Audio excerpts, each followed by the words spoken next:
საღამოშვიდობისა უყურებთ ღია ეთერს რთული დღის ბოლოს ჩვენ წარმოგიდგენთ მთავარ ამბავს. ბუნებრივია ტრადიციულად ეს ეხება კორონავირუსს და მის ირგვლივ განვითარებულ პროცესებს ქვეყანაში და ქვეყნის ფარგლებს გარეთ. Ჩემთან ერთად დღევანდელ გადაცემაში წაიყვანენ ნანუკა ქაჯაია და ქეთუნა გრიგორაშვილი. მოციქს მეორე დღეა საკმაოდ კარგად და ესეთი ინფორმაციული ეთერი გამოგდის ყოველი დღის ბოლოს. Თავარი ამბავი, რაზეც დასაბათ აქცენტი უნდა გავაკეთოთ, ეს არის სოფლის მეურნეობა, ჯანდაცვის სისტემაში არსებული საკითხები, მაგრამ თავარი მაინც არის ხვალინდელი დღე, პარასკევის მოლოდინი, როდესაც ანტიკრიზისული გეგმა გახდება უკვე საზოგადოებისთვის ცნობილი, ძალიან დიდია მოლოდინი ამ გეგმასთან დაკავშირებით და შესაბამისი იქნება დღევანდელი ჩვენი ინტერაქტივი, რა მოლოდინები გაქვთ მთავრობის ანტიკრიზისული გეგმის მიმართ.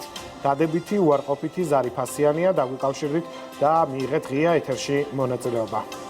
ირაკლი, აუცილებლად უნდა აღვნიშნოთ ალბათ ინფორმაცია, რომელიც დღეს გახდა ცნობილი, საგანგებო მდგომარეობით და აკრძალვის დარღვევის შემთხვევაში, განმეორების შემთხვევაში, მოქალაქეებს შესაძლოა 6 წლით თავისუფლების აღკვეთა დაემუქროთ. ეს ცვლილება დღეს დაამტკიცა მესამე მოსმენით პარლამენტმა თუ აქამდე აკრძალვის დარღვევას ფიზიკური პირი 3000 ლარით ჯარიმდებოდა, ხოლო იურიდიული 15000-ით შესაძლოა 6 წლით თავისუფლების აღკვეთა დაემუქროთ და ნახოთ დამატებითი დეტალები ხვალკაცოდიდან.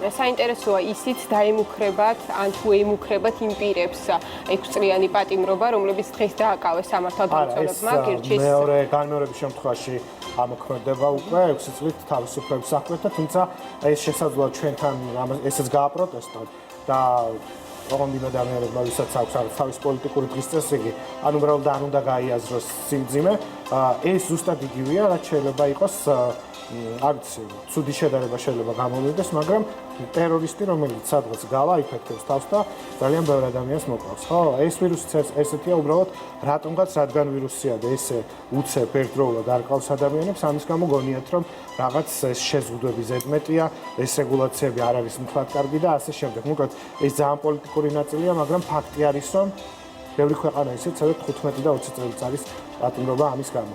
კი, ნამდვილად ასე არის, ირაკლი. ამიტომ დავალოდოთ მოვლენების განვითარებას, ასე ვთქვათ, თუმცა ფაქტი იყო დღეს ვიხილეთ ის სიტუაცია ყოფილ იპოდრომზე, რომ დაირღვა როგორც სოციალური დისტანცია ამ ადამიანების მხრიდან, ასევე კანონის ამ პირზე მეტი ადამიანის შეკრების აკრძალვასთან დაკავშირებით. ნახოთ გადაცემის ანონსი და შემდეგ უკვე გავაგრძელოთ საუბარი.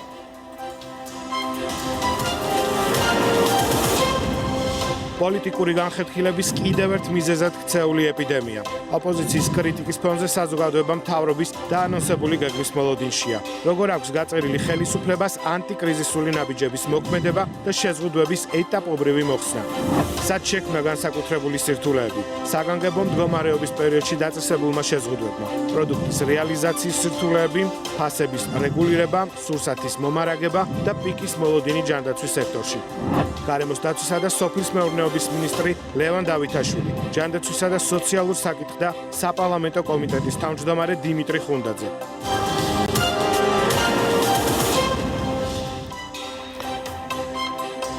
დღის თემას ნამდვილად პასუხობთ, ხო? ჩვენი სტუდიებიდან გამომდინარე, ორი მთავარი თემა, ეს არის სოფლის მეურნეობა და მეორე ნაწილი არის ჯანდაცვაში არსებული ვითარება. სხვა შორის ცოტა ხნის წინ ბატონმა ცერცვაძემ თქვა, რომ აპრილის ბოლო ახლოვდება, რაც იმას ნიშნავს, რომ პიკს კიდევ უფრო უახლოვდება. ამიტომ არ არის საჩქარო ნამდვილად ან შეზღუდვების და რეგულაციების მოხსნა, რომელიც რა თქმა უნდა თითოეულ ჩვენგანს და ჩვენი ოჯახის წევრებს თუ ახლობლებს აწუხებს, თუნდაც აი ძალიან მარტივად რო ვთქვათ, ჩვენს ნიუს რომ სადაც თუ დღის მანძილზე 25-მდე ჟურნალისტი აკეთებდა საინფორმაციო გამოშვებას, ახლა 25 ადამიანის საქმის კეთება უწევს დაახლოებით 9 ადამიანს, ძალიან დიდი ტვირთია.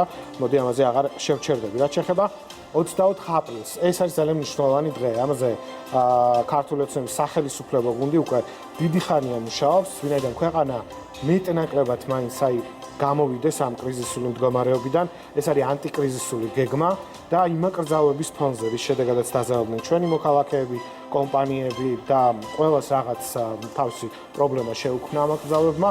ყველა ამ ადამიანისთვის იყოს მორგებული მისაღები და ამით რაღაც შვება იგრძნოს რიგითმა მოქალაქეებმა ჩვენს ქვეყანაში. აი ამას ველოდებით ხვალ. რაზეც როგორც პარლამენტი მთავრობა ყველა უწყება, ვისაც ესევარება, რა თქმა უნდა, ჩართული იყო ამ პროცესში და მზად არის, მაგრამ არ გვაქვს ექსკლუზიური დეტალები წინასწარ, თუ რა აქცენტებია გაკეთებული და რა მიმართულებით. ირაკლი, ალბათ საინტერესოა გადავხედოთ სტატისტიკას, რა ვითარება არის ახლა საქართველოში. დადასტურებული შემთხვევა გვაქვს 420, 111 ყავს გამოჯანმრთელებული და სამწუხაროდ 5 გარდაცვლილი. ფრთხილი ოპტიმიზმის საფუძველს გვაძლევს ის ფაქტი, რომ ბოლო დღეების განმავლობაში 15-10 პაციენტზე მეტი ახალი ინფიცირებული არ გვყავს. თუმცა გაჩნდა ახალი წითელი ზონა, ღვანკითი, სოფელი, სადაც ახალი წრე შეიქმნა, ინფიცირებულთა წრე გაიზარდა და ახლა აქტიურად მიმდინარეობს კონტაქტების დადგენა.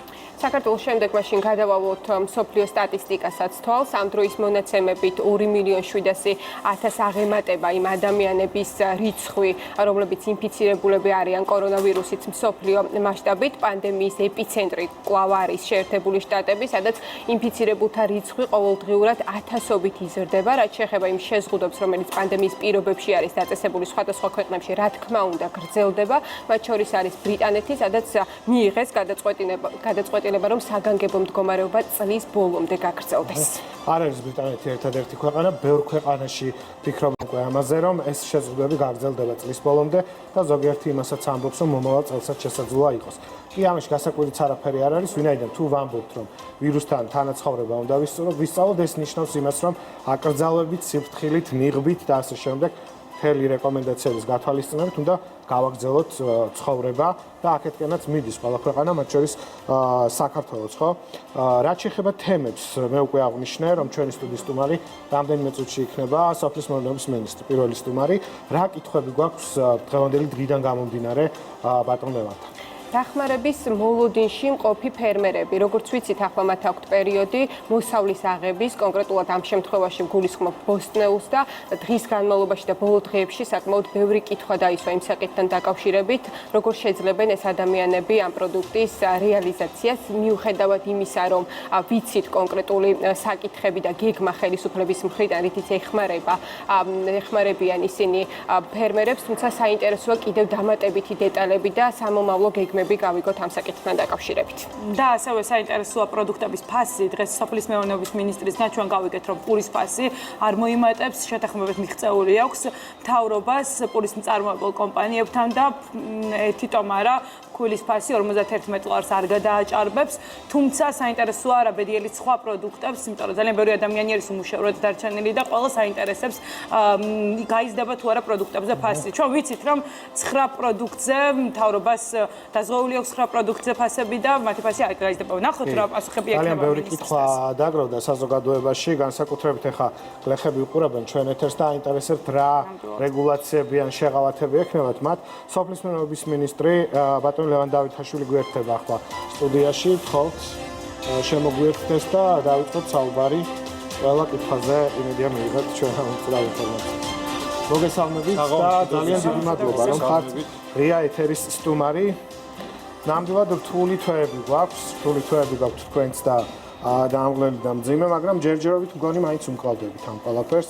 ქართული ოცნების გუნდი და მეტნაკლებად მაინც გვაქვს ნორმალური ვითარება, ხო, ქვეყანაში იმ პირობების გათვალისწინებით, რის წინაშეც დგას მსოფლიო და ამ მსოფლიოს შემადგენელი ნაწილია საქართველო. პირველ რიგში დიდი მადლობა მოწვევისთვის სტუდიაში, მინდა მაყურებელს მივესალმო და რა თქმა უნდა დაგეთანხმოთ, რომ მიუხედავად იმ რთული გამოწვევებისა, რომელიც საქართველოში შეიქმნა, მაგრამ ზოგადად არაორდინალური სიტუაცია ფაქტიურად ყველა ქვეყანაში, მსოფლიოში ჩვენ წარმოგვიდგენია, რომ მსგავსი ტიპის კრიზისი ჩვენს მეხსიერებაში არ ყოფილა. საქართველოს ხელისუფლებამ ალბათ მაღალი ორგანიზებულობით, ალბათ იმითიც, რომ საზოგადოების გარკვეული კონსოლიდაციაც იყო ამ სიტუაციაში, ჩვენ მოვახერხეთ მაინც ამ გამოწვევის დიდწილად გამკლავება. ასე შეგვიძლია ვთქვათ ამ ეტაპისთვის, თუმცა მოდუნების რაღაც ალბათ თვითმაყოფილების დრო არ არის, იმიტომ რომ ძალიან რთული ვითარებაა, ყოველწუთას უნდა ვიყოთ ფხიზლად, მივიღოთ იმ გეგმას, რომელიც გვაქვს და ყისიერად უნდა შევძლოთ ხოლმე რეაგირება იმ გამოწვევებზე, რომელიც დგება, იმიტომ რომ ჩვენ ამ სიტუაციაში მოგვიწევს რაღაცა სიტუაციურად გადაწყობა. თქვენ დაინახეთ, რომ ბევრი გადაწყვეტილება ძალიან სწრაფად მიიღებოდა და ძალიან სწრაფად იყო ადმინისტრირება საჭირო იმისთვის, რომ ზუსტად ის სიტუაცია ქონდა, რომელიც დღეს გვაქვს, რომელიც მეტნაკლებად ამ გამოწვევების ფონზე დღეს შეიძლება ვთქვათ, რომ დამაკმაყოფილებელია. კი, მე შეგნებულად ვთქვი, რომ აი ამ დრომდე ყველაფერი მაინც კონტროლდება, იმიტომ რომ პირველივე დღიდან, როდესაც თუნდაც პროდუქტების ნაწილი სოფლის მეურნეობა ეს მიმართულება იყო განსაკუთრებული ყურადღების ცენტრში, იგივე 9 მთავარი პროდუქტი, რომელზე ფასით შენარჩუნდა, იგივე კონკრეტული მედიკამენტები თუ რაც ქვია, აი ყველაფერი რაც ჩვენ გვჭირდება, ამაზე სახელმწიფო მაინც მოახერხა მეტნაკლებად ფასების შენარჩუნება და ის არ შეიქმნა ქვეყანაში კრიზისი და თქვენც ყოველთვის ამბობდით, რომ ამის მარაგები რეალურად არსებობს, მაგრამ დღეს უკვე გვაქვს ცოტა სხვა მოცემულობა, ვინაიდან ჩვენ ნახეთ გლეხების პროტესტი, უკმაყოფილო მოქალაქეები და აი ამ მიმართულებით ბევრი საუბარი მოგვიწევს დღევანდელ ეთერში, რის შესაძლებლობასაც ჩვენ საეთერო დრო მოგცემს. თქვენის ნებართვით ქეთუნა გრიგორაშვილმა მოამზადა რეპორტაჟი კახეთიდან. ვნახოთ ერთად ეს რეპორტაჟი და შემდეგ უკვე უფრო დეტალურად განვიხილოთ ყველა საკითხი. კახეთის რომელ მუნიციპალიტეტში ვიმყოფებოდით და ხაზი რა არის სიუჟეტის? ლაგოდეხის მუნიციპალიტეტში ვიმყოფებოდით, ვესაუბრეთ ფერმერებს და როგორც ვიცით, მთავრობამ თქვენ მიეცით შესაძლებლობა მათ, რომ კონკრეტულად ავტომობილის გადაადგილების შეზღუდვასთან დაკავშირებით მათ აქვთ უფლება დილის 6 საათიდან 8 საათამდე და საღამოს 6-დან 7 საათამდე გადაადგილდნენ, მივიდნენ საკუთარ, ასე ვთქვათ, ვენახებში, ადგილებზე დაამუშავონ მიწა ან მოსავალი აიღონ. ამბობენ თავად, რომ ძალიან დიდი შვება იყო ეს მათთვის, თუმცა კონკრეტული რაღაც გასაჭირიც აქვთ, რა თქმა უნდა, ამ ადამიანებს დასაწყისში ვახსენე პროდუქტების რეალიზაციის საკითხი. სწორედ ამ საკითხზე აქვთ მათ კონკრეტული კითხვები მთავრობასთან და ასევე საინტერესო არის ის ფაქტი, რომელიც ბოლო დღეების განმავლობაში ვიხილეთ ოპოზიციის მხრიდან. გულისხმობ ის, რომ ეს პირები საკმაოდ თავისთვის და ცუდად იყენებენ ამ პერიოდს, რომელიც საზოგადოებრივ იმ საკითხებს, რომელიც საზოგადოებისთვის ბოლო დროს საკმაოდ სენსიტიურია. ნახოთ რეპორტაჟი და შემდეგ უკვე გავაგრძელოთ საუბარი. ვერ გადავადგილებოით ადრე, არა საერთოდ არ იყო და ახლა დაუშვეს. დაუშვეს ახლა დილაზე არის 6 საათიდან 8 საათამდე შეიძლება გასვლა, მაინც გაიჭირა. დილით ადრე საკუთარ ნაკვეთში გასულ კახელმე ვენახეს სახლში ავტომობილით დაბრუნება საღამოს 6-დან 7 საათამდე მონაკვეთში შეუძლია. სასოფლო-სამეურნეო სამუშაოები რომ არ შეფერხდეს, მთავრობამ ფერმერებისთვის გამონაკლისი მიწის დამუშავებისა და მოსავლის აღებისთვის დაუშვა. ნაკვეთებიდან დაბრუნებული ადგილობრივები ამბობენ, რომ ეს გადაწყვეტილება მათთვის სასიცოცხლოდ მნიშვნელოვანია. ზუსტად იციან, რატომ გახდა შეზღუდვების გამკაცრება აუცილებელი, თუმცა სახლში გაჩერებაც უჭირთ, როცა ვენახს მათი ხელი სჭირდება. დიდი დახმარება არის, განსხვავებული დიდი დახმარება არის, ეს აუცილებელი. სოფელია, ახია, 3 გექტარი მიწა მაქვს, იმა მოლა არ უნდა. როგორ გავაკეთო რაც? ფეხით გაწევით. პირველად რომ იყოს, მაგრამ 6 საათამდე მოვასწრებ მუშაობას. ყველაფერი კარგი არის, მანქანაც რომ არ დადის ერთმანეთს, აღარც კორონა ვრცელდება და აღარც არაფერი არ ვრცელდება, ეს კარგი არის, რომ სახლის დარჩი სახში ყველასთვის კარგი არის. მე მივესალმები ამ ამბავს. შეზღუდვების შემსუბუქება მოსწონთ, თუმცა ამბობენ, რომ შესაძლებელია დროის სხვაგვარად გადანაწილებაც. მიუხედავად ყველაფრისა, ჩვეულ იუმორს არ ივიწყებენ. ალა ბევრი ვარ უშოთ კი, მაგაც კი. რომ არ დაეჯაფოთ ალბათ ძალიან. შეზღუდვას მეუხრეთ რომ არის, მაგრამ მთელი მსოფლიო არის ისა შეშფოთებული და მივესალმებით, მაგრამ როგორც ასეთი ეს დრო ჩვენ ჭილახებში ცოტა წამოსვლა ხო გვინდა ნაკვეთიდან. გადაადგილებაზე შეღავათების ამოქმედებასთან ერთად ხელისუფლების წარმომადგენლები წარმოებული პროდუქციის დროულად რეალიზაციაშიც ჩაერთვნენ. დღეს მარნეულის მუნიციპალიტეტის რამდენიმე სოფელში 10 სატვირთო ავტომობილი შევიდა, რომელმაც კარანტინის ზონიდან სარეალიზაციოდ 10-ობით ტონა მოსავალი გაიტანა. პროცესი მომდევნო დღეებშიც გაგრძელდება და მოსახლეობა პროდუქციას ნაწილ-ნაწილ ჩააბარებს, რადგან დღეს ხალხის სიმრავლის გამო ვირუსის გავრცელების პრევენციას საფრთხე შეექმნა. ადგილობრივების ნაწილს არც დისტანციის დაცვა უცდია და არც პირბადის ტარება.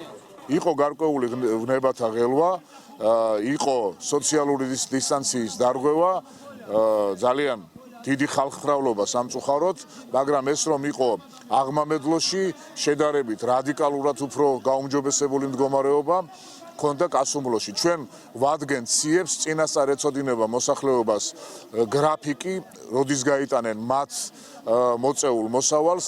პროდუქციის რეალიზაციის საკითხით მანიპულირების შესაძლებლობა ნაციონალურ მოძრაობას და ევროპულ საქართველოს ხელიდან არ გაუშვიათ. მაშინ როცა ქვეყანა კორონავირუსის ეპიდემიის პიკურ ფაზას უახლოვდება და თან საგანგებო მდგომარეობის პირობებში კანონით 3-ზე მეტი ადამიანის შეკრება იკრძალება, მუნიციპალიტეტის რამდენიმე სოფლის მოსახლეობამ მარნეულისა და შულავერის დამაკავშირებელი გზა გადაკეტა. ამბობდნენ, რომ მკაცრი კარანტინის გამო მოსავლის რეალიზაციას ვერ ახდენდნენ, თუმცა მათ შეძახილებში კიტრის ნაცვლად ქვეყნის გაქცეული ექს-პრეზიდენტის სახელი უფრო ისმოდა.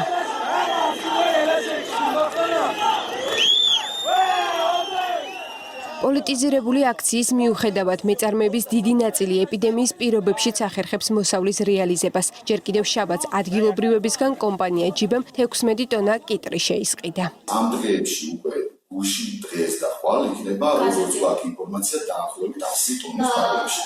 შემდგომ იწურება მოსავალი უკვე აქეთ მარნეულის და ბოლნისის მუნიციპალიტეტებში და უკვე პრინციპში ამ კვირიდან დაიწყო ასევე დაგუდებულება მოსავალი და კახეთის რეგიონში.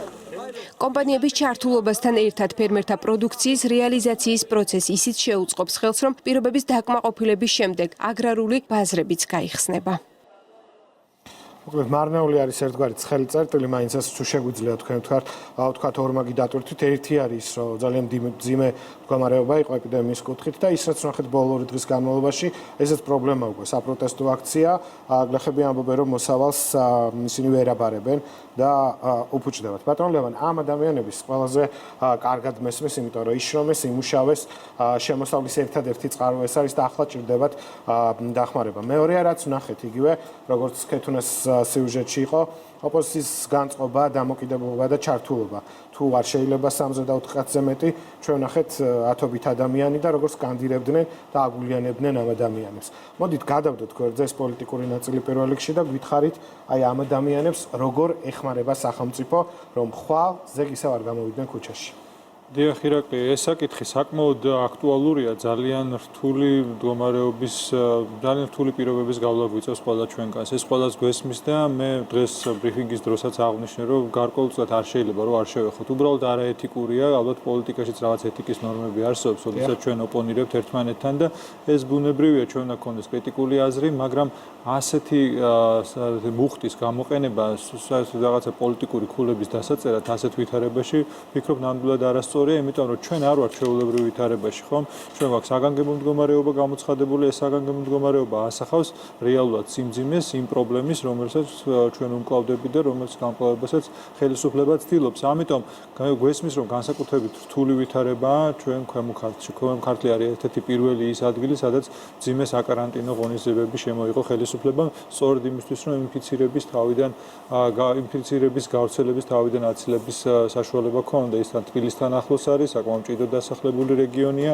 ამიტომ ბევრი რთული სირთულე და ბევრი გამოწვევა იყო. პირველი გამოწვევა იყო, რომ მოსახლეობას ფიზიკურად იქონდა მინიმალური საკვები და ამაზე ჩვენ მუშაობთ ორგანიზებულად, დაალაგდა მათ შორის ოპერატიული შტაბის მეშვეობით, რომ შედიოდეს ნაკადი პროდუქციის, რომელიც რეგიონს ჭირდება, აგრეთვე პირველადი სარგებლობის, პირველადი მოხმარების ძირითადი ნივთები და ეს საკითხი მოგვარდა ძალიან მნიშვნელოვანია ასევე იქიდან გამოტანაც და აქ უფრო რთული საკითხია, იმიტომ რომ ჩვენ ვიცით, რომ საკარანტინო ზონაში შეიძლება დისტრიბუტორი შედიოდეს გარკვეული პირობების დაცვით, მაგრამ დისტრიბუტორის იქიდან გამოსვლა ან უშუალოდ ფერმერების იქ მაცხოვრებლების გამოსვლა უფრო მეტი რისკის შემცველია. მით უმეტეს მობილობის შეზღუდვის ესეთ პირობებში, რომელიც ძალიან მკაცრია და თქვენ იცით, რომ ეხლა ვართ ყველაზე მკაცრი შეზღუდვის პირობებში, ეს სირთულეები რა თქმა უნდა ჩდება და ეს მოლოდინები ჩვენთან იყო, იმიტომ რომ ეხლა ვიწყებთ როგორც იცით საადრეო საგაზაფხულო პირველადი პროდუქციის ღია გრუნტში წარმოებული თუ დახურულ სათბურებში წარმოებული ქართული პროდუქციის წარმოებას.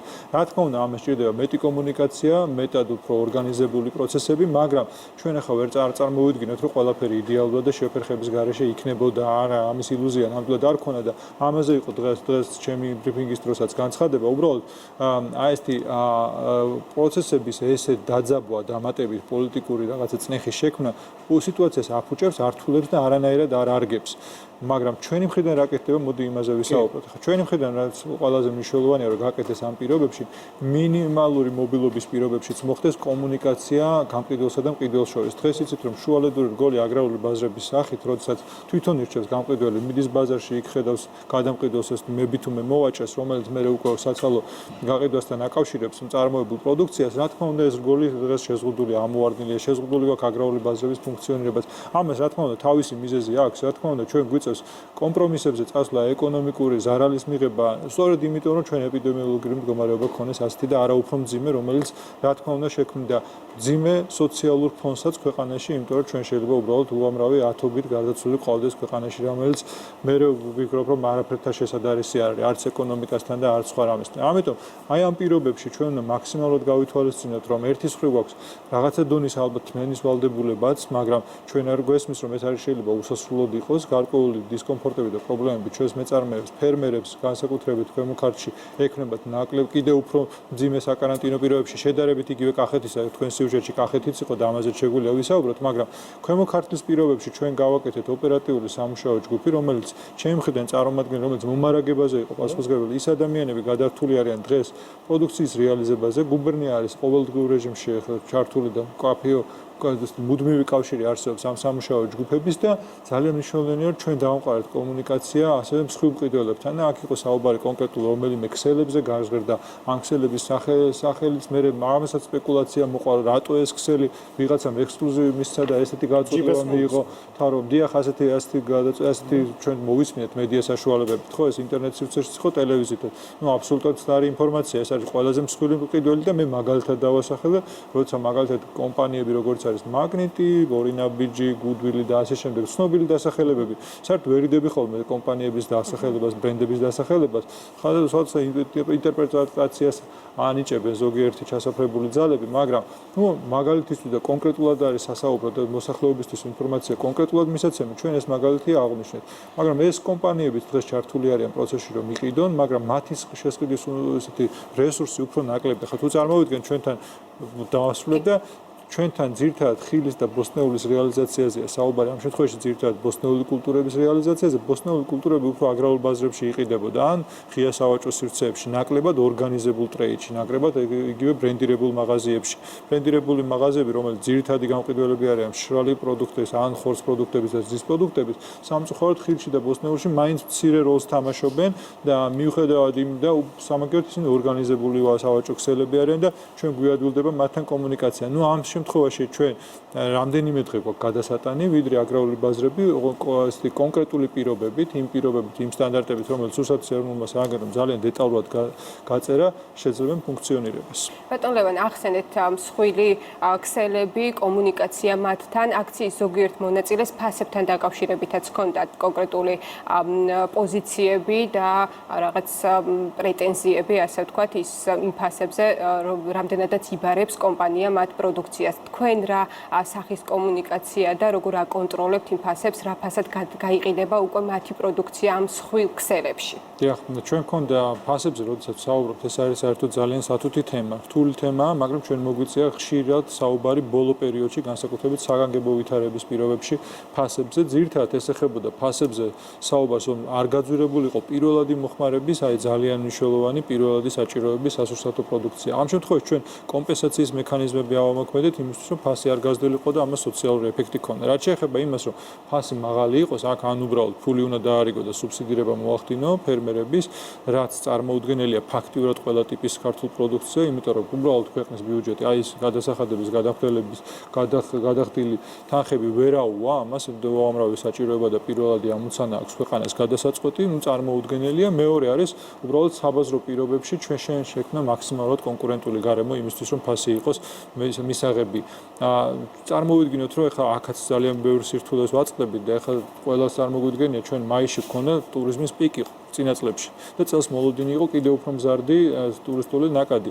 მაისი არის თვე, როდესაც საქართველოს შემოდის ეს ახალი ცოცხალი, ბოსტნეული და ხილი, რომელსაც ქართული წარმოების ეს ყველაზე მნიშვნელოვანი პროდუქტებია და რა თქმა უნდა გაზრდილი მოთხოვნის პირობებში შეიძლება გაზრდილი ფასის მოლოდინი გქონდეს, მაგრამ დღეს გვესმის რომ მოხმარების ნაწილიც ხო, მოთხოვნის ნაწილიც არის უფრო შესუსტებული. დღეს ისეთი ძლიერი ვერ იქნება, როგორც დავუშვათ იყო 2019 წელს და ასე შემდეგ. ჩვენ მნიშვნელოვანია რომ ფერმერებმა მიიღონ სათანადო ანაზღაურება, მათ არ მიიღონ ზარალი, მაგრამ ფასებთან დაკავშირებით უნდა იყოს კონკურენტული გარემო, იმის იქით უბრალოდ ჩვენი პასუხისმგებლობა ვერ გავრცელდება. გასაგებია. ბატონო ლევან, დღეს განვითარებულ მოვლენებსა და წერილთან დაკავშირებით მინდა კითხოთ, რომლის ერთ-ერთი მთავარი ადრესატი თქვენც იყავით, ფერმერები ამბობენ და ისინი ითხოვენ მეტნაკლებად აკრძალვების შემსუბუქებას, პირდაპირ აცხადებენ, რომ ძალიან უჭირთ საშვების აღება გადაადგილებაზე და გთხოვენ, რომ შეამსუბუქოთ ეს აკრძალვები.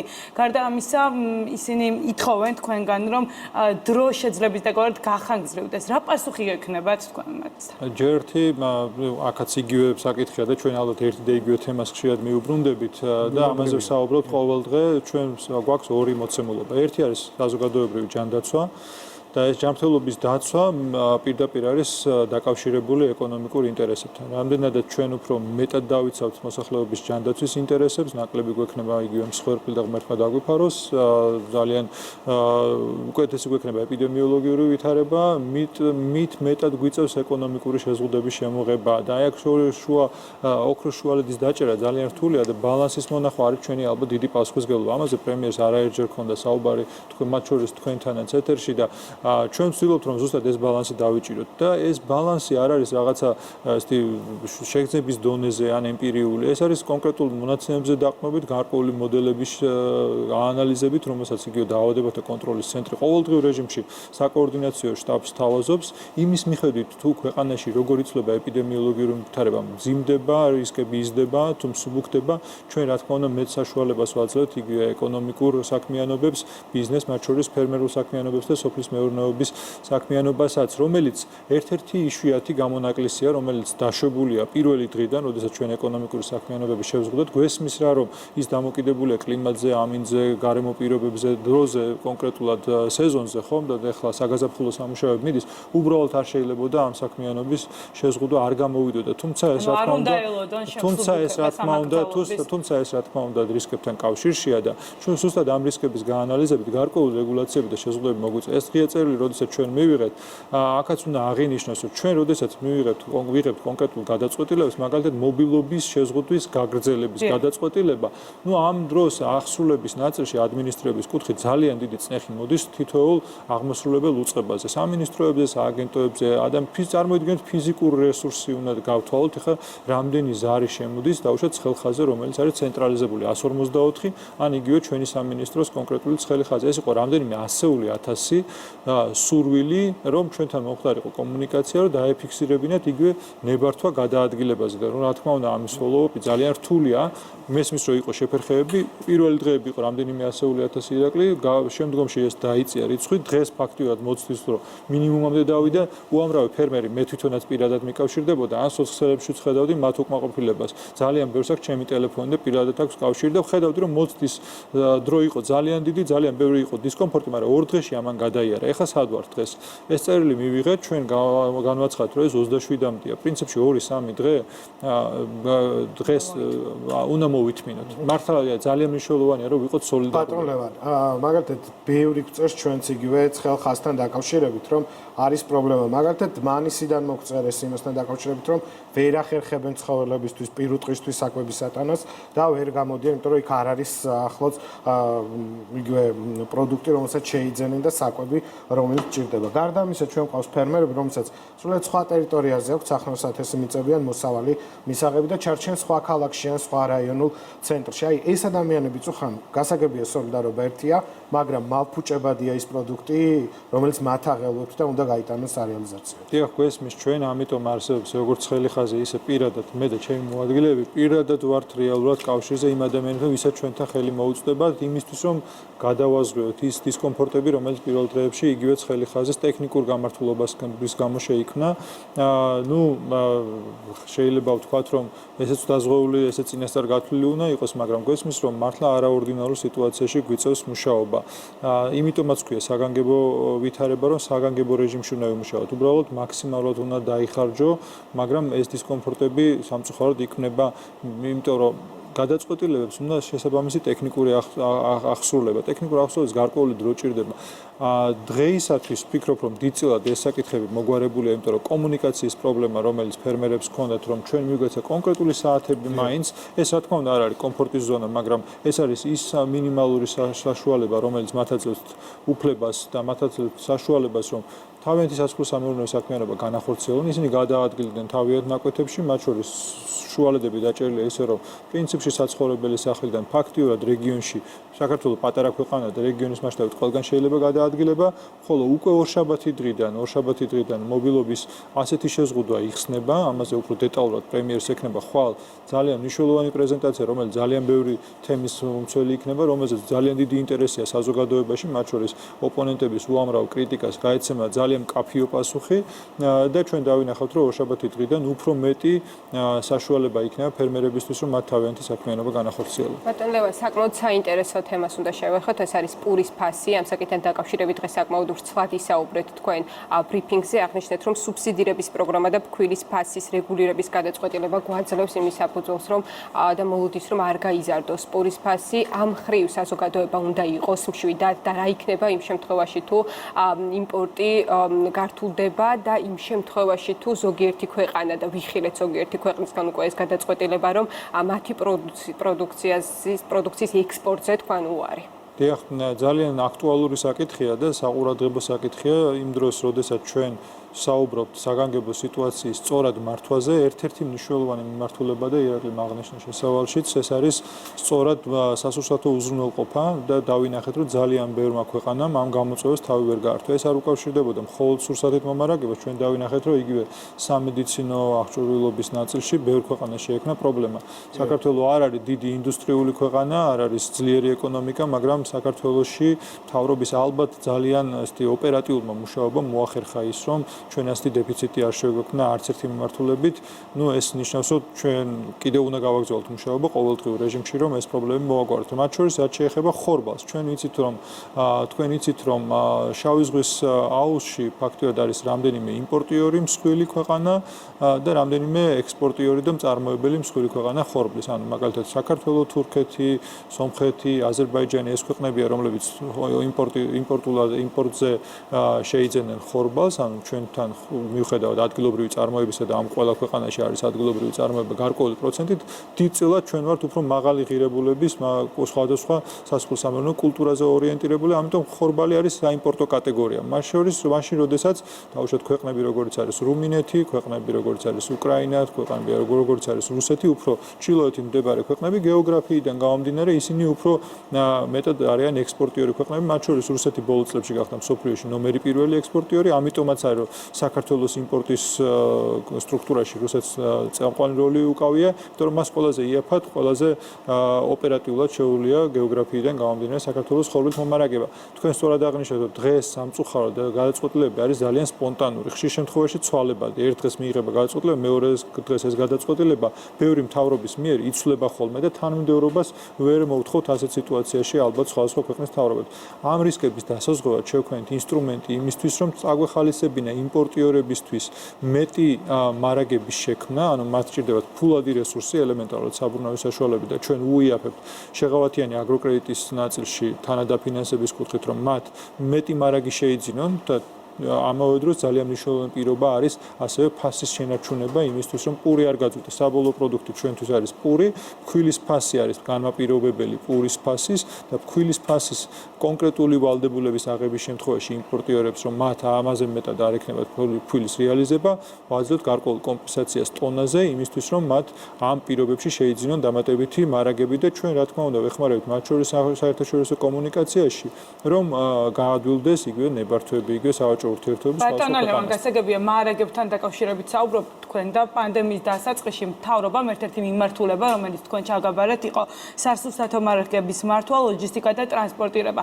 რატომ შეიქმნა სოფლებში გარკვეული დეფიციტი? მოქალაქეები ჩვენ გუკავშირდებიან და გვეუბნებიან რომ სოფლებში ვინც ცხოვრობს ასევე ქალაქგარეთ სოფლის მაღაზიებში არის პროდუქტებზე დეფიციტი და მათ ასევე არ აქვთ საშვები და გადაადგილება უჭირთ მუნიციპალურ ცენტრამდე მისასვლელად. რატომ ვერ ხერხდება დროულად მომარაგება მაღაზიების? მოდით ეს ორი საკითხი ალბათ სხვადასხვაა, ხო? ესე იგი ჩვენ დავინახეთ რომ საგანგებო მდგომარეობის შემოღების შემდეგ ქვეყანაში დეფიციტი არ შექმნილა, ანუ დახლები იყო სავსე.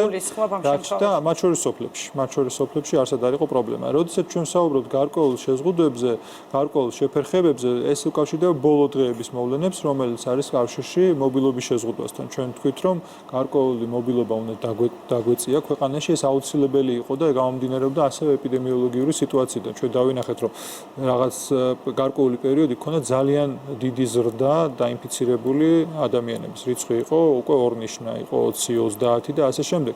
ეს იყო კრიტიკულად მნიშვნელოვანი რომ ჩვენ შეგვეზღუდა მობილობის მაქსიმალური შეზღუდვის პირობებში, როცა ფიზიკურად მანქანების გადაადგილება შეიზღუდა, მათ შორის გარკვეული შეზღუდვები მოქმედებდა, შეეხო იმ კომპანიებსაც, რომელიც სასუშაო ჯაჭვშია ჩაბმული.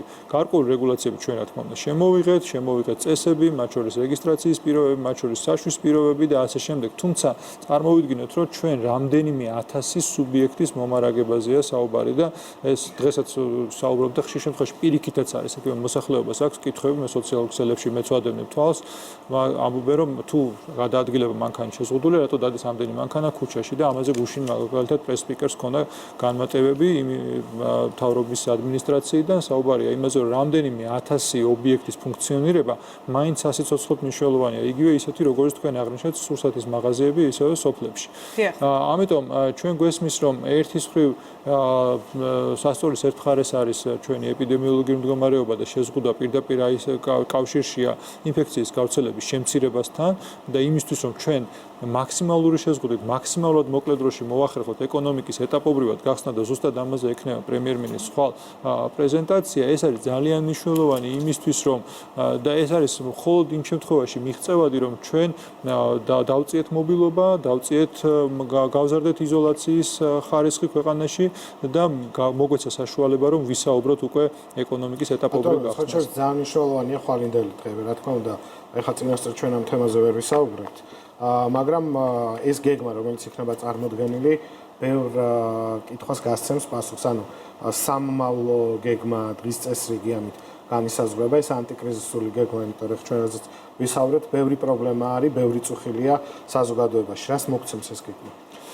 ალბათ დიდია მოლოდინი და თქვენც სპეკულაციები ამ პერიოდის განმავლობაში, რომ თუ სად არის სახელმწიფოს ანტიკრიზისული გეგმა. დაუშვათ ჩვენ დავინახეთ, როგორ რეაგირებს ქვეყნის ხელისუფლება ვირუსთან დაკავშირებით, მაგრამ ეკონომიკური მხარე ყოველთვის იყო კრიტიკის ობიექტი, სამწუხაროდ ოპონენტების მხრიდან.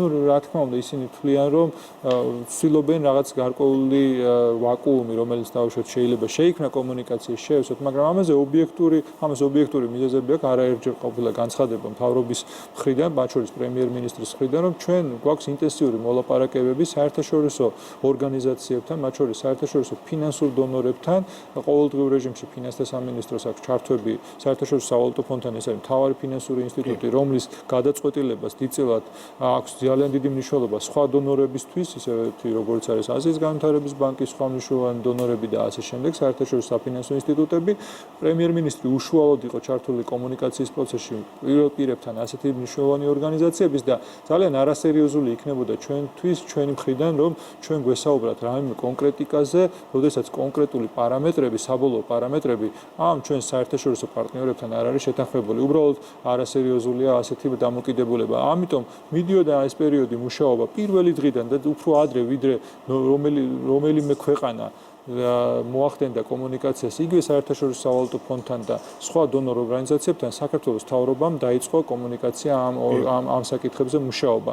ჩვენ იმ დროს დავიწყეთ მუშაობა, როდესაც ჯერ კიდევ სიღრმე ამ კრიზისის გაცნობიერებული მსოფლიოში არ იყო და იყო ჩემი კოლეგა ხშირად ფინანსთა მინისტრი ამას ახსენებს, რომ მათი მხრიდან განწყობა, რომ რამდენი ფულიც გინდათ, იმდენ ფულს გასესხებთ, იმიტომ რომ მსოფლიოში იყო ესეთი განწყობა, მაგრამ დრო შეიცვალა, რეალობა შეიცვალა და საკმაოდ დიდი არის საერთაშორისო პარტნიორების მხრიდან ჩვენი ქვეყნის მხარდაჭერა აი ამ კრიზისის ნაწილში. ველოდებით ხვალინდელ დღეს ძალიან მნიშვნელოვანი პარასკევის მოლოდინშორ ჩვენ ყველანი. ძალიან დიდი მადლობა თქვენ, რომ იყავით ჩვენთან ერთად და გლეხებს მივაწოდეთ საჭირო ინფორმაცია და ზოგადად რა ხდება ქვეყანაში, სად გვაქვს კრიზისი, სად მართავთ სიტუაციას და რა გამოასწორეთ, ამ ყველაფერზე ჩვენ ახლა მივიღეთ თქვენგან პასუხი. დამშვიდობები სოფლის მეურნეობის მინისტრს, გადაცემის შემდეგ დავბრუნდეთ უკვე და ვისაუბროთ რა ხდება COVID-19-ის კონტექსტში საავადმყოფოებში, რეგულაციები განვიხილოთ და ვიდრე ჩვენ ახლა ინტერვიუ გქონდა პირდაპირ ეთერში, 5-ით კიდევ გაიზარდა ინფიცირებულთა რაოდენობა სამწუხაროდ ჩვენს ქვეყანაში. წარმატებები და გამძლეობას გისურვებთ აი ამ პროცესში. რამდენიმე წუთში ბრუნდებით.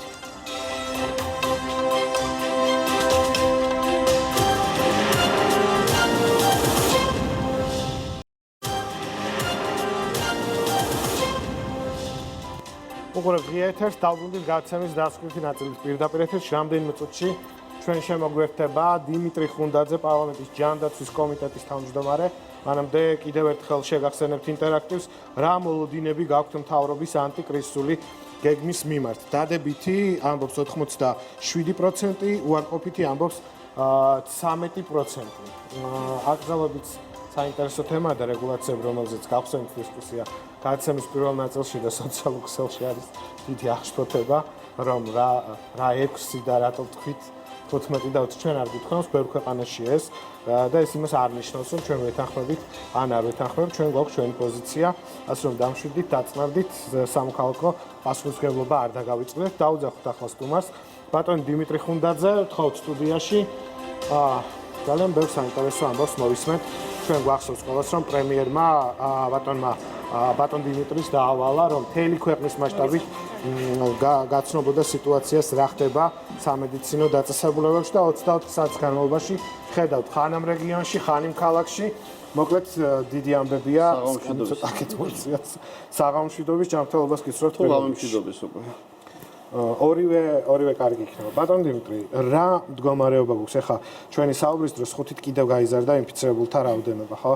ეს არის ვირუსი, როდესაც ვერ განსაზღვრა 20 იქნება თუ 30, მაგრამ როგორც ჩვენი მედიკოსები ამბობენ, პიკი ჯერ კიდევ წინ არის. აი რეგულაციების შეზღუდვების პირობებში სად ვართ და რა ეფექტი მოგცა ჩვენ ამ ყველაფერს? კი ბატონო, სად ვართ? არაერთხელ გაგვიცხადებია, რომ ამას გარკვეული ფაზები გააჩნია. პირველი იყო შეკავების ფაზა, რომელიც წარმატებით გავიარეთ. შედეგით იზომება რა თქმა უნდა ეს ყველაფერი. მეორე ფაზა იყო პრეკრიზისული ფაზა, მეტად მნიშვნელოვანი, მაგრამ კიდევ უფრო მნიშვნელოვანი არის წინ. ეს არის კრიზისული ფაზა, რომლის მიჯნაზე უკვე ვდგავართ.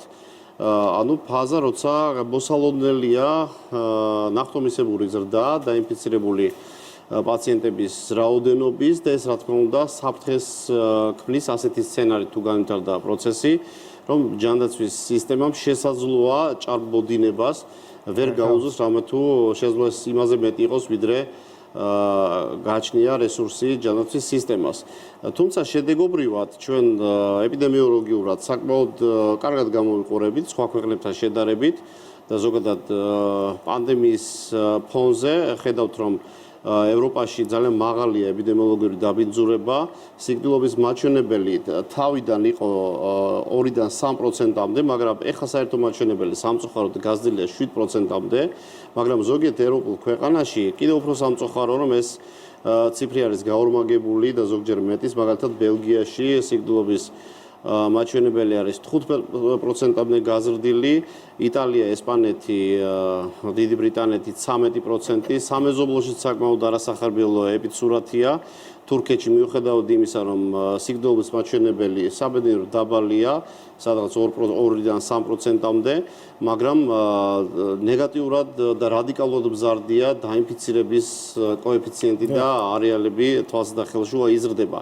ჩვენ მიუხედავად იმისა, რომ კარგი შედეგი გვაქვს, არ უნდა დაგვიწეს რომ კრიზისული ფაზის მიჯნაზე ვდგავართ და არ უნდა გავერთოთ ამ კარგი შედეგით. ცოტა მე რატო ვაკეთებ აქცენტს ამაზე შევატყე საზოგადოებასაც და რაღაც მომენტში თითქოს საკუთარ თავსაც რომ კარგი შედეგით ასე ვთქვათ თითქოს ხიბლისკენ მივდივართ, მაგრამ არ უნდა დაგვიწეს ჩვენ კიდევ ერთხელ ვამბობ რომ შესაძლოა ამ ვირუსს თავის ხასიათიდან გამომდინარე ახასიათებს შემდეგი რომ შესაძლოა მნიშვნელოვნად პოზიტიური შედეგი შეცვალოს რადიკალურად კრიტიკულ შედეგამდეც კი მიიყვანოს, ამიტომ ჩვენ საკოორდინაციო საბჭოში ვიხილავთ ყველა შესაძლო სცენარს, მათ შორის მძიმესაც.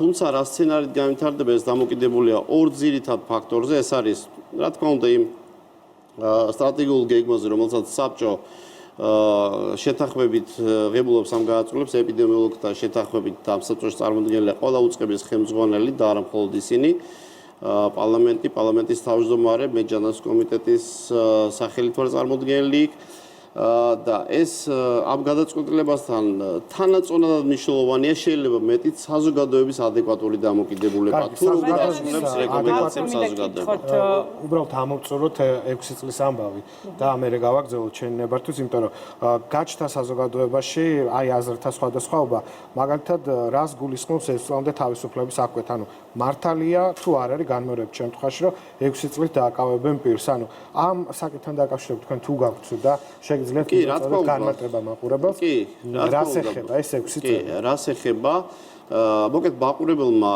გაიგო არასწორად და დიდი მადლობა რომ ეძლევა საშუალება რომ გარკვეული სიცხადე შევიტანო ამ საკითხთან დაკავშირებით დღეს მოქმედებს დეკრეტი პრეზიდენტის მიერ გამოცემული როცა ყველა ასე ვთქვათ რეგულაცია არის წარმოდგენილი დეკრეტის სახით მით უმეტეს ამ მიმართულებით როგორც იყო განმეორებითი ასე ვთქვათ დარღვევის შემთხვევაში პირველია საჯარიმო საქცია, ანუ ადმინისტრაციული და შემდეგ უკვე სისხლის სამართლებრივი პასუხისმგებლობა, როგორც იყო დეკრეტი განსაზღვრული 3 წლამდე, იგივე რჩება, არაფერი არ იცვლება, რამე თუ დეკრეტს აქვს უპირატესი ასე ვთქვათ გავლენა ნებისმიერ სხვა საკანონმდებლო აქტებთან დაკავშირებით.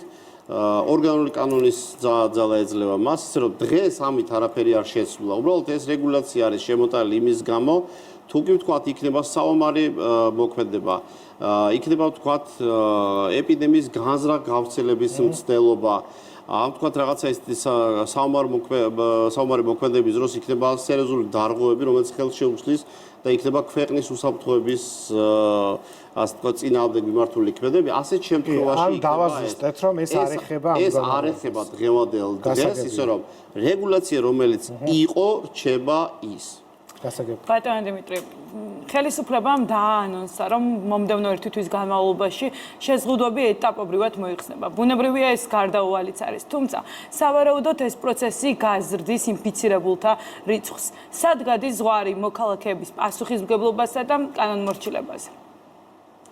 მე არაერთხელ ვახსენე თქვენთან ეთერში და ასევე სხვა ეთერებშიც, რომ ადეკვატურად შეფასება წინააღმდეგობის ეს არის საერთოდ მნიშვნელოვანი და ჩვენ არ უნდა ჩავარდეთ ხიბლში, მით უმეტეს ჩვენ გვაქვს ამის საფუძველი, იმიტომ რომ ყველაზე ერთ-ერთი საუკეთესო შედეგი გვაქვს ამ ეტაპზე, მაგრამ კიდევ ერთხელ ჩვენ გვაქვს კრიზისული ფაზა წინ გასავლელი რეგულაციები იქნა დროულად შემოღებული ჩვენ ჯანდაცვის მსოფლიო ორგანიზაციის რეკომენდაციებს დაურთეთ ჩვენი რეკომენდაციებს ზოგჯერ გაუსწარეთ და რაღაც ნაწილში მაგალითად საზღვრების ჩაკეტვის ნაწილში ჩვენ არ დავეთანხმეთ თავიდან დროზე ადრე შემოვიღეთ ეს სწორედ ამიტომ მოვიგეთ ჩვენ დრო და სასურველ შედეგზე როცა ვსაუბრობ სწორედ ამ რეგულაციამ მოიტანა ეს სასურველი შედეგი ამიტომ მისი მოხსნაც უნდა იყოს თან მხვედრი ვითარებასთან ანუ ჩვენ პოლიცია უნდა გქონდეს ხელი და ეპიდსურათი უნდა გვაძლევდეს საშუალებას რა დონეზე მოხსნა და ეს უნდა იყოს ეტაპობრივი. წინააღმდეგ შემთხვევაში ჩვენ შესაძლოა ეს კარგი შედეგი შევცვალოთ ძალიან ცუდი შედეგით. ამიტომ ჩვენ ორი მიმართულება გვაქვს ასე ვთქვათ მნიშვნელოვანი. ერთი მოქალაქეების ჯანმრთელობის დაცვა და მეორე რომ ეკონომიკაში არ მივიღოთ შეუქცევადი პროცესები, მაგრამ თუ ერთი მეორეს აცდა, მაშინ ერთის დაზიანდება და მეორეც. სწორედ ამიტომაა საკოორდინაციო საბჭოს ყველაზე საპასუხისმგებლო მომენტი ამ გადაწყვეტილებებში, რომ სწორად იქნას დრო შერჩეული. მე მესმის ახლა სპეკულაციები წავიდა გარკვეული ჯგუფების მხრიდან, პოლიტიკური ჯგუფების მხრიდან, რომ ცოდვა საზღვარი, რა თქმა უნდა, ცოდვა. როცა შემოტანილია რეგულაციები ამგრძალავი, შემზღუდავი, რა თქმა უნდა, ეს გარკვეულწილად იწვევს ფსიქოლოგიურ სტრესსაც ხო მოქალაქეებში. მაგრამ კიდევ ერთხელ ვამბობ, მოდი ჩვენ საპირწონეთ რა გვაქვს. რა თქმა უნდა, ცოდვა ამ რეგულაციებით ხალხ, მაგრამ გავიხსენოთ თუ რა ცოდვა 100,000-ობით ადამიანი აპარატზე შეერთებული და როცა 15%-ში ეს ლეტალობით მთავრდება. ისე რომ ჩვენ ოქროს ხაზი გვაქვს გასავლელი, მაგრამ ამ შემთხვევაში პოლიტიკურმა, ასე ვთქვათ, ტოლვამ არ უნდა დააზიანოს პროცესი. მე მესმის, რომ არჩევნები მოდის და ჩვენი ოპონენტების ზოგიერთს გულისხმობ, რა თქმა უნდა, სამწუხაროდ უმეტეს, ისინი ხედავენ, რომ სრულიად დამსახურებულად პოზიტიურ, ასე ვთქვათ, პოზიციაში დადგა ხელისუფლება. სრულიად დამსახურებულად საზოგადოება ამას ხედავს და სწორედ აქ დაინახეს შიში ოპონენტებმა, იმიტომ რომ არჩევნები მოდის და დაიწყეს ამ, ასე ვთქვათ, პოზიტიური სურათის გაფერმთავება და ნეგატივში გადაყვანა. მე მესმის ეს, მაგრამ არ მესმის, როცა ეს კეთდება საზოგადოების ჯანმრთელობის ზიანის ფასად. ეს მიუღებელია. უპირველესი უნდა იყოს ქვეყნის ინტერესები, საზოგადოების ინტერესები და მერე დანარჩენი არჩევნების მოგება თუ წაგება. ეს სხვა თემაა. ბატონო დიმიტრი, ჩვენ კარგად გვესმის, რომ საწყის ეტაპზე შემოღებულმა რეკომენდაციების გათვალისწინებმა და რეგულაციებმა ქვეყანას მისცა შესაძლებლობა, რომ თავიდან აერიდებინა სრული დატვირთვა მომხდარიყო ჰოსპიტალურ სექტორზე. თუმცა შეიძლება ითქვას, რომ ყველაფერი წინ გვაქვს, მათ შორის მაშინ, როდესაც უბრალოდ გვყავს ასევე დაინფიცირებული მედიკოსები, თქვენ რისი თქმა შეგიძლიათ, სად არის ჩვენი სისტემის სუსტი წერტილი, რისი ცოდნაც ჩვენ საშუალებას მოგცემს, რომ გავაკონტროლოთ ის შემდეგი საფეხური პანდემიის, როგორიც იქნება ქვეყანაში და რაც მთავარია, შევძლებთ თუ არა ამას. კი, ჩვენი სამოქმედო სტრატეგიის ერთ-ერთი მნიშვნელოვანი მომენტი არის ის, რომ ჩვენ გულწრფელად უნდა ვთქვა, რომ ამ, ასე ვთქვათ, ვირუს ბოლომდე ჩვენ ვერ შევაჩერებთ, მაგრამ ჩვენ უნდა შევაჩეროთ მძლავრი ტალღა, ანუ შესაძლო ნახტომისებური ზრდა, როცა იზრდება პარალელურად და პირდაპირ პროპორციულად მოდინება პაციენტებისა კლინიკებში და კლინიკასაც რა თქმა უნდა გააჩნია და ზოგადად სისტემას გააჩნია თავისი რესურსი და რესურსის ზემოთ უკვე ხდება სისტემური პრობლემა. აი მაგალითად რაც მოხდა იტალიაში. საკმაოდ მძლავრი ჯანდაცვის სისტემა აქვს იტალიას და ეკონომიკურადაც ეს ქვეყანა საკმაოდ მძლავრია ჩვენთან შედარებით ერთ ნაწილში და მეორეშიც უფრო მაღალ დონეზე დგანან, მაგრამ სისტემამ ვერ გაუძლო და ექიმებს მოუწიათ საკმაოდ მძიმე გადაწყვეტილების მიღება, გაეკეთებიათ არჩევანი, ვისთვის ემკურნალად და ვისთვის არა. ეს არის უმძიმესი შემთხვევა და სწორედ ამან მიიყვანა იმ ტრაგიკულ შედეგამდე, როცა მოხდა ნახტომისებული ზრდა, რისიც გვეშინია ჩვენ. რატოც ვანიჭებთ უპირატესობას რეგულაციებს, ზოგჯერ შესაძლოა, რომ ეს დისკომფორტი მართლაც რეალური იყოს. მე მჯერა, რომ საზოგადოება წუხდება, მას აქვს დისკომფორტი, იზღუდება, მაგრამ ჩვენ როცა კიდევ ერთხელ ვამბობ, მეორე პინაზე გვიდევს მასშტაბური შესაძლო საფრთხე მოქალაქეების ჯანმრთელობისა და სცენარები, მძიმე სცენარები, რის მოყოლასაც მე არ ვაპირებ სრულიად შეგნებულად, რომ საკმაოდ მძიმედ მოსასმენია, მე არ მინდა რომ ეს საყურებელი გახდეს ჩვენს ქვეყანაში, ამიტომ ვიფრთხილოთ. კარგი შედეგი გვაქვს, მაგრამ ეს შედეგი უნდა შევინარჩუნოთ. რაც შეეხება ჯანდაცვის სისტემას, ხედავთ რომ ჩვენ პრაქტიკულად ყოველ დღე რეგიონებში დავდივართ, ვამოწევთ ჰოსპიტალურ სექტორს. გარკვეული კორექტირებები იყო, სხვათა შორის კლინიკათა ჩამონათვალშიც, რომელიც სამინისტროს ჰქონდა დამტკიცებული. ჩვენ სამინისტროსთან ერთად მუშაობთ, გავიარეთ და ესია დავაკორექტირებთ. ანუ ზოგიერთი კლინიკა, მე მოვერიდები მისამართების დასახელებას, ზოგიერთი კლინიკა არ იყო მზად და ის რეკომენდაციებს ვერ გაითვალისწინებდა. გაცემულია რეკომენდაციები ძირითადი კლინიკების აკმაყოფილებს ამ ასე ვთქვათ სტანდარტებს, თუმცა რა თქმა უნდა დიდ ქალაქებში დონე განსხვავებულია, მზაობაც განსხვავებულია, რესურსებიც განსხვავებულია, ამიტომ რეგიონებზე კიდევ უფრო მეტი ყურადღება კეთდება. რაც შეეხება დაინფიცირების ფაქტებს, მედპერსონალის, რა თქმა უნდა მედპერსონალი არის რისკ ჯგუფი ამ კუთხით, ამიტომ მინდა რომ ექიმებს საკადრისი, ასე ვთქვათ, დაფასება კონც აქვს კიდეც საზოგადოებაში, მაგრამ ერთეული შემთხვევები არის, როცა ექიმებს კი ილაშქრებენ, ექიმები ახლა წინა ხაზს იკავებენ, ვინც უნდა პირველი დარტყმა აიღოს შესაძლო მძიმე სცენარის შემთხვევაში.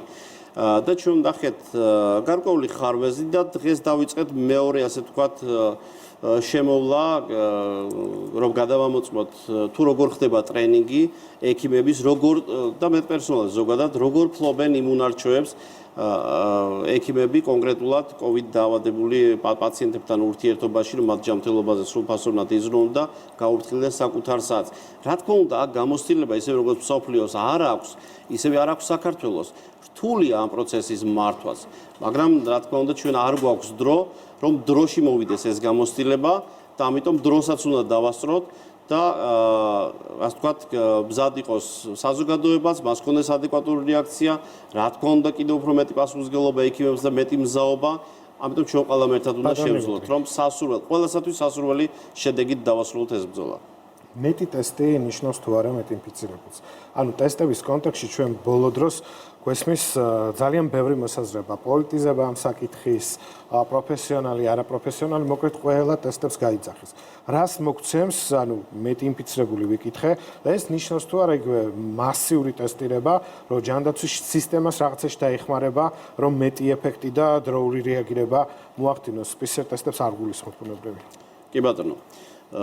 ბევრი ტესტი, რა თქმა უნდა, არ არის ცუდი და პირიქით, კარგია, სასურველია. ზოგადად, რა თქმა უნდა, მით უმეტეს თავიდან იყო მთელ მსოფლიოში იყო დეფიციტი, არა მხოლოდ ტესტების, ინდივიდუალური დაცვის საშუალებების, მასალების, რასაც ვთქვათ, კლინიკები ხმარობენ და გარკვეულწილად ამის დეფიციტიც იყო. თუმცა მინდა სრული პასუხისმგებლობით გითხრათ, ვისაც ტესტი დაჭირდა და ის ტესტის გარეშე დარჩა, ასეთი არც ერთი შემთხვევა არ ყოფილა. პირიქით ახლა ჩვენ ვაფართოვებთ, რომ გეოგრაფიული მიზნობადობაც იყოს უფრო უკეთესი, ვიდრე აქამდე იყო, რომ კლინიკებსაც ჰქონდეს ტესტები და ასევე ლაბორატორიებიც, მაგალითად დღეს დაემატა ქუთაისი, დაემატა ბათუმი, შემდეგ მანამდე იყო 5 ლაბორატორია, შემდეგ ვაპირებთ კიდე 5-ის დამატებას და შესაძლოა მთელი ქვეყნის მასშტაბით 17-18-ზეც კი ავიდეთ. რაც შეეხება სწრაფ ტესტებს, სწრაფი ტესტებს აქვს თავისი როლი, თავისი ადგილი, თავისი დრო. ეხლა თავიდან როგორც იქნა წარმოდგენილი საზოგადოებაში გარკვეული ჯგუფების მიერ, თითქოს მთელ საზოგადოებას ერთ მხარეს გადმოვალაგებდით, გავტესტავდით და მეორე მხარეს მიუჩენდით ადგილს, ეს რა თქმა უნდა არასწორია. მწარმოებელიც კი სამხრეთ კორეა შეძლო მხოლოდ 350,000 ტესტის გაკეთება. თუმცა ჩვენთან რა თქმა უნდა დღეს მარაგები არსებობს, ეს მარაგები ყოველდღიურად ივსება და ჩვენ ვფიქრობთ და უკვე მივიღეთ გადაწყვეტილება, რომ რის ჯგუფები სამედიცინო პერსონალი, პოლიციელები და ყველა საჭირო, ასე ვთქვათ, არეალი იქნას გატესტილი, ხოლო დრო იყოს სწორად შერჩეული და რისკები იყოს შემცირებული. ის რომ ვთქვათ, ყველა სიცხის შემთხვევაში, ყველა პნევმონიის შემთხვევაში უნდა იყოს პაციენტი გატესტილი და ასევე ჩვენ ვფიქრობთ, რომ საკარანტინო ზონაშიც კი, როცა ისინი საკარანტინო ვადას გაივლიან ორკვირიანს, რომ შემდეგაც შევძლოთ მათი ტესტირება და ისე გავიდნენ ასე ვთქვათ, ქსელს, საზოგადოებაში. ეს რა თქმა უნდა დააზღვევს ქვეყანას, მაგრამ თავარი იარაღი ტესტზე უკეთესი, უფრო ეფექტური არის ფიზიკური დისტანცირება. ჩვენ თუ ეს ხელიდან გავუშვით, არანაირი ტესტი შედეგს არ მოგცემს. არანაირი ჯანდაცვის სისტემის მზაობა სასურველ შედეგზე ვერ გაგვიყვანს. თავარია, რომ ფიზიკური დისტანცირება, რომ გავრცელების არეალები არ გავზარდოთ. ის კლასტერები, რომელიც დღეს ეპიდემიოლოგებისთვის რთულია, მაგრამ ხელმისაწვდომი ეპიდმისამართების დასადგენად, რომ ჩაიკეტოს ეს ლოკაციები და არ მოხდეს გავრცელება, აი თუ ჩვენ მივიღეთ შიდა გავრცელების დიდი ტალღები, ეს რა თქმა უნდა შესაძლოა უმართო პროცესში გადაიზარდოს. იმედია, რომ ამ პროცესამდე არ მივართ, იმიტომ რომ საზოგადოების ძალიან დიდი ნაწილი შეგნებით ეკიდება ამ საკითხს, მიუხედავად იმისა, რომ ყველასთვის ძალიან რთულია. თუმცა აქვე დავამატო, რა თქმა უნდა საზოგადოების დიდი უდიდესი ნაწილი გაგებით ეკიდება. მეც მინდა სწორედ ამ ნაწილს ჩემი გუნდის სახელით ბოდიში მოუხადო, რომ გარკვეული უხერხულობები შეიქმნა, მაგრამ ეს მათთვის, ეს ჩვენთვის ქვეყნის ინტერესებიდან გამომდინარე, თუმცა მცირე ნაწილი, რაც არ უნდა მცირე იყოს, თუ ის არ დაიცავს არა მხოლოდ საკუთარ ჯანმრთელობას, არამედ ის არ გაუფრთხილება სხვის ჯანმრთელობას, შესაძლოა ეს მცირე ნაწილი, სწორედ იმ დიდი პასუხისმგებელი ნაწილისთვის საფრთხე აღმოჩნდეს მათი ჯანმრთელობის ასე ვთქვათ დაცვის გზაზე. ეს რა თქმა უნდა არის არასწორი, ეს არის არა მოქალაქეობრივი, არა სახელმწიფოებრივი დამოკიდებულება, ისე რომ პასუხისმგებლობა შეხედეთ თვითონ მოქალაქემდე უნდა დავიდეს და შედეგი სასურველი მხოლოდ მაშინ იქნება. კეთილი, ძალიან დიდი მადლობა. ჩვენ ვართ ალბათ თქვენც ჩვენზე მეტი იცით, მაგრამ დღეს ალბათ არ ვისაუბრებთ. ხვალინდელი დღის მოლოდინში ანტიკრისტული გეგმა, რომელიც გახდება საჯაროდ ცნობილი, ინტერაქტივიც ასეთი გქონდა დაახლოებით, რა მოლოდინები გაქვთ მთავრობის ანტიკრისტული გეგმის მიმართ. დადებითი უარყოფითი ამ დროისთვის შემოსულია 3161 ზარი, 88,1% ამბობს დადებითი, უარყოფითი 11,9%. აი ასეთია შედეგები, ხვალ ალბათ ძალიან საინტერესო გეგმა იქნება, ხო? წარმოდგენილი. წარმატებებს გისურვებთ და ჯანმრთელობას საცდავარია. ერთმანეთს ჩვენ შევხვდებით უკვე კვირა, საღამოს 9 საათზე კვირის ანალიტიკით, საინფორმაციო სამსახური დილის 8-დან იქნება პირდაპირ ეთერში.